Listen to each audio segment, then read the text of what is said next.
আমি সায়েন্স নেব না, আর্টস নিয়ে পড়বো। এ মা, তুই সায়েন্স নিবি না, আর্টস নিবি? আর্টস আবার কোনো সাবজেক্ট হলো নাকি? লোকে কি বলবে বলতো? আমার এই শর্ট ড্রেসটা না খুব পছন্দ, এটা পরে ঠাকুর দেখতে যাব। ইস, এত ছোট জামা, লোকে কি বলবে? এত ছোট জামা পরে বাইরে বেরোলে। এটা রোহান, আমার বয়ফ্রেন্ড। ইস, কি ন্যাকামো, কি ন্যাকামো! এইটুকু বয়সেই প্রেম করা হচ্ছে, লজ্জাও নেই। লোকে কি বলবে? আমার কাউকে পছন্দ হয়নি, আমি বিয়েই করব না।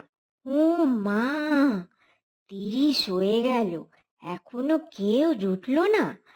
আর বিয়ে না করলে লোকে কি বলবে বল দেখি? আমায় একটু বিষ এনে দাও, গলায় ঢেলে নি। এ মা, এই বয়সে এসব মুখেও আনতে নেই, লোকে কি বলবে?